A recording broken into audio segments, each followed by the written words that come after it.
Hey guys, మీకు అసలు నిజంగా బీపీ ఉందా? చాలా మంది తెలియదు ఏంటంటే అనవసరంగా చాలా మందికి బీపీ ఉందని అనుకుని టాబ్లెట్స్ వాడుతూ ఉంటారు. ఈ వీడియో చూస్తే మీ మైండ్ బ్లో అయిపోతుంది. గైస్, నేను ఎవరో తెలియకపోతే నా పేరు బిఎన్ఎస్. నేను ప్రపంచంలో ఉన్న టాప్ ఎక్స్పర్ట్స్ ని హెల్త్ ఇంకా మైండ్ సెట్ లో ఇంటర్వ్యూ చేస్తాను. వాళ్ళు చెప్పే ఎంత మన వాళ్ళకి అర్థం అవ్వడానికి సింపుల్ గా తీసుకొస్తాను. నేను చేసిన వీడియోస్ లో one of the most important video ఇది అవ్వబోతుంది. సో జాగ్రత్తగా వినండి. సో మామూలుగా ఏంటంటే బీపీ అసలు ఎంత ఉండాలి అనేది క్లారిటీ కావాలి. ఓకే, మీరు అంటారు 120/80 కదా, నాకు తెలిసి నేను చిన్నప్పుడు నేర్చుకున్నానంటే ఇక్కడ చెప్పేది వినండి. రెండు స్కూల్ ఆఫ్ థాట్స్ ఉన్నాయి. ఇక్కడ మీనింగ్ ఏంటంటే ఇప్పుడు అమెరికన్ హార్ట్ అసోసియేషన్ ప్రకారం ఏంటంటే 120/80 అనేది బీపీ యొక్క రేంజ్ అని చెప్తారు. అది మంచిగా ఉండాలి, దానికన్నా దాటితే మీరు టాబ్లెట్స్ వేసుకోవాలని చెప్తారు. అమెరికన్ హార్ట్ అసోసియేషన్ చాలా ఫండింగ్ తీసుకుంటారు. ఆ ఫండింగ్ వాళ్ళందరూ ఎవరంటే బిగ్ ఫార్మా కంపెనీస్. ఓకే, ఈ టాబ్లెట్స్ కంపెనీస్ వాళ్ళు, మెడిసిన్ కంపెనీస్ వాళ్ళు ఫండింగ్ ఇస్తారు. ఓకే, ఇంకొకరు ఉన్నారు, వాళ్ళు ఏంటంటే American academy of family physicians అని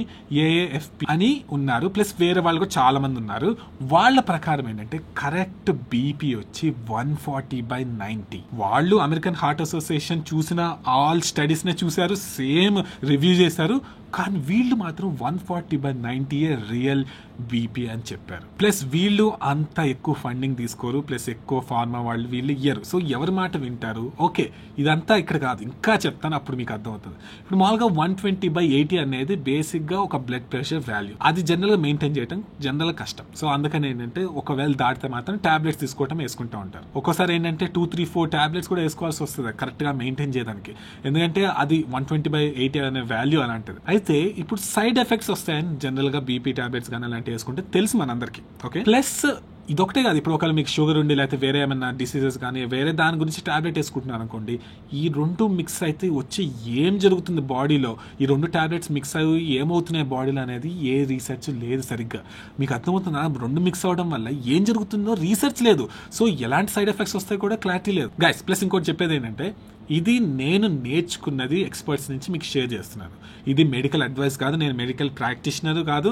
నేను నేర్చుకున్నది నేను కెన్బెర్రీ గారు అలాంటి ఆయనతో మాట్లాడటం వల్ల తెలుసుకున్నాయి మీకు షేర్ చేస్తున్నాను. సో మీరు ఏం చేయాలన్నా కూడా మీరు రీసెర్చ్ చేసుకునే చేయాలి. ఓకేనా? సో ఓకే, ఇప్పుడు మామూలుగా 120/80 అని మాట్లాడుకున్నాం కదా, అది ఒక్కొక్కసారి ఆ బ్లడ్ ప్రెషర్ సరిపోకపోవచ్చు బాడీకి.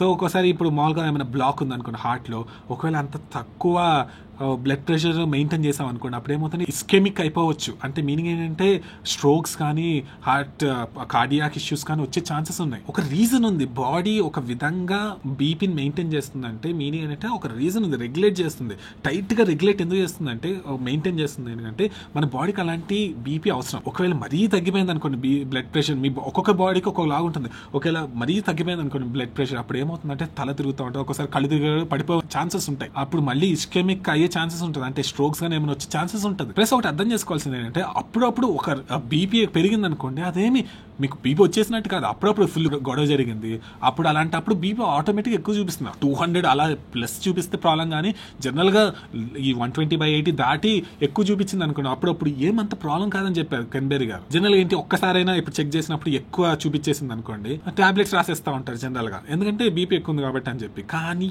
ఎంత స్టోరీ ఉందంటే ఇప్పుడు చెప్తాను, మీరు కళ్ళు తిరిగి కింద పడిపోతారు. ఇప్పుడు మామూలుగా అసలు బీపీ ఎలా చెక్ చేయాలో మామూలుగా చెప్తాను. దాంట్లో ఎన్ని మిస్టేక్స్ మీరు డాక్టర్ ఆఫీస్ దగ్గరికి వెళ్ళినప్పుడు జరుగుతాయో మీరు ఒకసారి నోట్ చేసుకోండి. ఓకే, జనరల్ రూల్ ప్రకారం ఇప్పుడు మామూలుగా బీపీ చెక్ చేసుకోవడానికి హాస్పిటల్కి వెళ్ళాలి అనుకున్నాం, క్లినిక్ వెళ్ళాలి. ఎలా వెళ్తారు? కార్లో కానీ ఆటోలో కానీ వెళ్తారు. ఫుల్ హార్న్ సౌండ్ వినబడతాయి, టెన్షన్ వస్తుంది, అక్కడ ఫాస్ట్ గా పరిగెడతారు, వస్తారు, హార్ట్ రేట్ పెరుగుతుంది, అక్కడ కూర్చుంటారు, చాలాసేపు వెయిట్ చేయాల్సి వస్తుంది, బోర్ కొడుతుంది.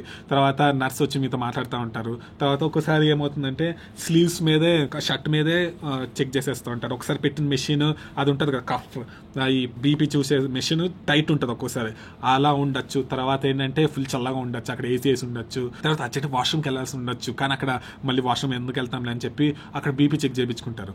దానివల్ల ఎంత మారిపోతుంది తెలుసా? అసలు జనరల్ గా ఏంటంటే సరైన బ్లడ్ ప్రెషర్ అవన్నీ కరెక్ట్ గా చెక్ చేయాలంటే మిమ్మల్ని తీసుకెళ్లి ఒక డార్క్ రూమ్ లో, సౌండ్ లేని రూమ్ లో 10-15 minutes రిలాక్స్ గా ఉండిన తర్వాతే చెక్ చేయాలంట. ఎవరైనా చేస్తున్నారా?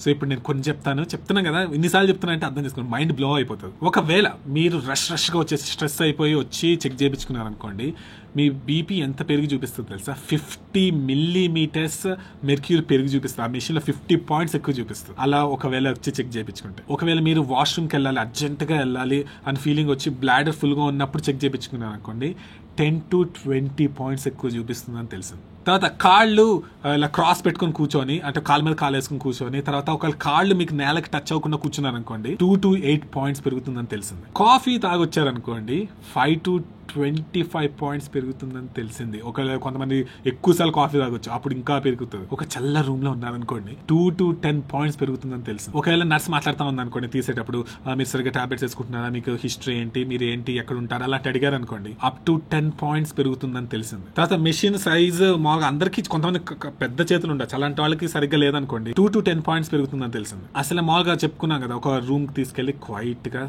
నార్మల్ గా ఉండే రూమ్ లో 10 to 15 మినిట్స్ రిలాక్స్ చేయించాలి. అలా చేయకుండా చూపించారనుకోండి 10 to 50 పాయింట్స్ పెరుగుతుంది. షర్ట్ మీద చూసారనుకోండి, మామూలుగా స్కిన్ మీద కాకుండా షర్ట్ మీద చూసారనుకోండి, అమెరికా హార్ట్ అసోసియేషన్ చెప్పింది 10 to 20 పాయింట్స్ ఎక్కువ చూపిస్తుంది తెలిసింది. ఒకవేళ ఎక్సర్సైజ్ చేశారనుకోండి 30 మినిట్స్ బిఫోర్ చూసేటప్పుడు 5 to 30 పాయింట్స్ ఎక్కువ చూపిస్తుంది మెర్క్యూరీ. ఊహించుకోండి, ప్రతి ఒక్కరు ఇంకొకటి కాదు, మీరు ఊహించుకుని రష్ లో రావచ్చు, వాష్రూమ్కి వెళ్ళాల్సి ఉండొచ్చు, మాట్లాడుతూ ఉండొచ్చు, అక్కడ ఏమి ఉండొచ్చు, ఇవన్నీ యాడ్ అయ్యి టోటల్ ఎంత రాంగ్ చూపిస్తుందో మీకు అర్థం అవుతుందా? సో అసలు ఎలా చూడాలి అనేది చెప్పాలి. బేసిక్ ఏంటంటే హోమ్ లో చూసుకోవడం బెస్ట్, ఎందుకంటే అప్పుడు మనం రిలాక్స్డ్ గా ఉంటాము.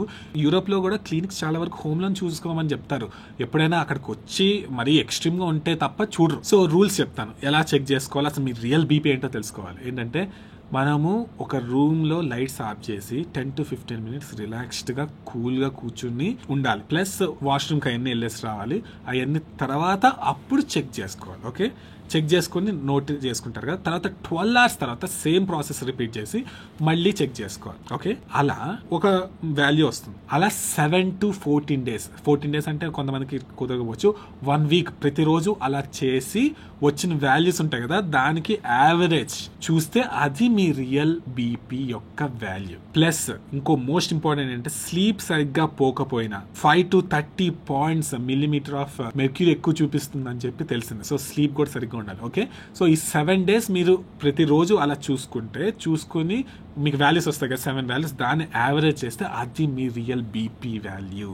అప్పుడు ఒకవేళ అది 140/90 కన్నా ఎక్కువ ఉంటే అప్పుడు తీసుకోవాలని చెప్పి కెన్బెర్రీ గారు ఇంకా వేరే వాళ్ళు కూడా చెప్పారు. ప్లస్ మీకు నిజంగా ఇంకా ఎక్కువ ప్రూఫ్ కావాలంటే కాక్రేన్ లైబ్రరీ అని కొంతమంది ఉంటారు. వాళ్ళు ఏంటంటే ఉన్న స్టడీస్ అన్ని బీపీకి సంబంధించి కానీ వరల్డ్లో ఉన్న స్టడీస్ అన్ని వాళ్ళు రివ్యూ చేస్తారు, చూసి అసలు రియల్ ఏంటో బయటకు చెప్తారు. వీళ్ళు రియల్గా సూపర్ వాళ్ళు. అసలు నిజంగా ఎప్పుడు మీకు ఏమైనా డౌట్స్ ఉంటే కాక్రేన్ లైబ్రరీకి వెళ్ళండి, అక్కడ వాళ్ళు రియాలిటీ చెప్తారు. ఇలా ఏమీ ఇంట్రెస్ట్ లేకుండా నిజంగా చెప్తారు. వాళ్ళు 2020లో బీపీ గురించి చెప్పింది ఏంటో తెలుసా, మొత్తం స్టడీస్ ఉన్న పరిశోధనలన్నీ చూసిన తర్వాత తెలిసింది ఏంటంటే 140/90 రియల్ బీపీ నార్మల్ వాల్యూ, దాని దాటితేనే బీపీ ఉందని తెలుసుకోవాలి అని చెప్పారు. సో ఇంకా ప్రూఫ్ ఇది. చాలా మంది తెలియదు, ఇదే చెప్పేది ఏంటంటే ఇవన్నీ చాలా వరకు తెలియవు. అందుకనే ప్లీజ్ ఎవరికైనా బీపీ మీ ఫ్యామిలీలో ఉన్నా లేకపోతే వేరే వాళ్ళకు ఉన్నా ఈ వీడియో షేర్ చేయండి. ఈ వీడియో కానీ మీరు షేర్ చేయకపోతే అనవసరంగా వాళ్ళని డ్యామేజ్ చేస్తున్నట్టు, ఎందుకంటే అన్ని టాబ్లెట్స్ వేసుకుంటే అనవసరంగా కిడ్నీ ప్రాబ్లమ్స్, అన్ని ప్రాబ్లమ్స్ వస్తాయి. సో ప్లీజ్ అర్థం చేసుకోండి. ఓకేనా గైస్, నేను ఇచ్చేది మీకు మెడికల్ ఇన్ఫర్మేషన్ కాదు, కానీ మొత్తం స్టడీస్ అన్ని చూపిస్తున్నాయి. ప్లస్ కెన్బెర్రీ గారు ప్లస్ వరల్డ్లో ఉన్న టాప్ డాక్టర్స్ చెప్తున్న ఇన్ఫర్మేషన్ చెప్తున్నాను. సో మీరు దీని మీద యాక్షన్ తీసుకోకుండా ఉంటే మాత్రం అనవసరంగా మీ హెల్త్ ని చెడగొట్టుకుంటున్నట్టే. సో నేను చేసిన వీడియోస్లో ఇది one of the most important video అవ్వబోతుంది, ఎందుకంటే దీని గురించి తెలియక ఎంతో మంది చాలా మంది మిస్టేక్ చేసుకుంటూ ఉంటారు. సో ప్లీజ్ బీపీ ఉన్న వాళ్ళకి ఎవరికైనా ఉంటే షేర్ చేయండి, నిజాన్ని తెలుసుకొనియండి. నిజం అనేది చాలా పవర్ఫుల్. ఇప్పుడు చూడండి, ఈ ఇన్ఫర్మేషన్ తెలిస్తే ఎంతమంది లైఫ్ సేవ్ అవుతాయి. So thank you so much మీరందరూ చూసినందుకు. మీరందరూ ఆసమ్, అది నాకు తెలుసు. Hi, I'm Dr. Ken Berry. I'm a family physician. I've been practicing medicine for over 20 years, and I've been deeply studying human nutrition, weight loss, health optimization, and also archaeology, anthropology, and paleoanthropology with regards to a proper human diet. And I can tell you that there's no better source of information in India than BNS's channel. Okay, he and I are good friends. We coordinate and we collaborate frequently. And anytime he has a question about nutrition or health topics or medical topics, he asks me, we talk about it. He understands this stuff better than the average doctor. And so I'm not in any way joking or being facetious when I tell you that the health and nutrition information on his channel is legitimate, and I endorse it 100%.